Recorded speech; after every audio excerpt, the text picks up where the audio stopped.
আপনি নির্দেশনা দেন, আপনাদের কর্মী নেতা কর্মী যারা আছে জনাব তারেক রহমান তাদেরকে আপনি সুস্পষ্ট নির্দেশনা দেন, এই সন্ত্রাসবাদী রাজনীতি বাংলাদেশে চলবে না, এই হুমকি দেওয়ার রাজনীতি বাংলাদেশে চলবে না।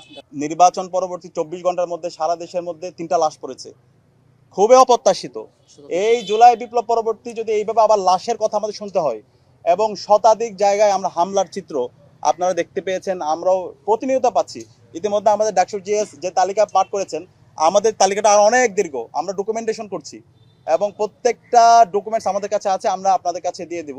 তো এটা আমরা অবাক হয়েছি, যেখানে এই জুলাই বিপ্লব হয়েছে এই ফেসিবাদী কাঠামো ভেঙে দেওয়ার জন্য, হাসিনাবাদী যে রাজনীতি সেই রাজনীতিকে ভেঙে নতুন রাজনীতি বিনির্মাণ করার জন্য। কিন্তু আমরা দেখতে পাচ্ছি সেই হাসিনার রাজনীতি, যে ফেসিবাদী আমলে যেমন দেখতে পেয়েছি নির্বাচন পরবর্তী সহিংসতা, মারামারি, হুমকি, দেখে নেওয়ার হুমকি, সেই রাজনীতি আমরা আবার দেখতে পাচ্ছি। 24 ঘন্টায় 3টা লাশ পড়েছে, শতাধিক জায়গায় হামলা হয়েছে। আমরা হুঁশিয়ার করতে চাই, যারা এখন দায়িত্বশীল পর্যায়ে এসেছেন, যারা সরকারি দল হবেন, প্রত্যেক নাগরিকের নিরাপত্তা আপনাদেরকে ইনশিওর করতে হবে।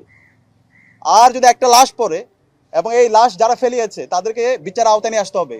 যদি আপনারা ব্যর্থ হন তাহলে আমরা আবার রাজপথে নামবো, আবার আবু সাঈদের উত্তরসূরি রাজপথে নামবে। আমাদের কাছে প্রত্যেক মানুষের নিরাপত্তা গুরুত্বপূর্ণ এবং এই শতাধিক জায়গায় যে হামলা হচ্ছে, যে মাফিয়াতন্ত্র শুরু হয়েছে, যে সন্ত্রাস তৈরি হয়েছে, এখনই বন্ধ করতে হবে। আপনি নির্দেশনা দেন, আপনাদের কর্মী নেতা কর্মী যারা আছে জনাব তারেক রহমান তাদেরকে আপনি সুস্পষ্ট নির্দেশনা দেন, এই সন্ত্রাসবাদী রাজনীতি বাংলাদেশে চলবে না, এই হুমকি দেওয়ার রাজনীতি বাংলাদেশে চলবে না।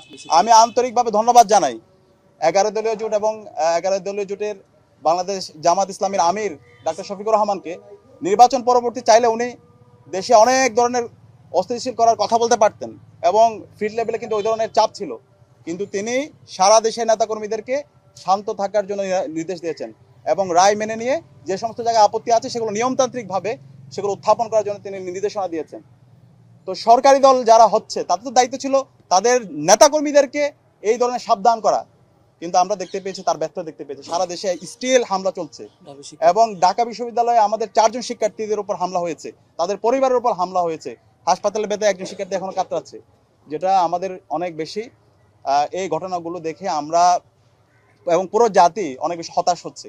তা আমরা আশা করব বিএনপির জায়গা থেকে এবং যারা সরকারি দল হচ্ছে এই জায়গায় যারা এই সমস্ত হামলা করছে এবং এই ধরনের হুমকি দিচ্ছে তাদের বিরুদ্ধে যেন দ্রুত সময়ের মধ্যে ব্যবস্থা গ্রহণ করা হয়।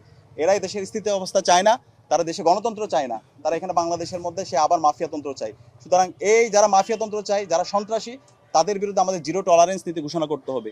আমরা আশা করব জনাব তারেক রহমান সে জায়গায় তিনি তার নেতাকর্মীদেরকে সামলাবেন এবং দেশের একটা সুন্দর গণতান্ত্রিক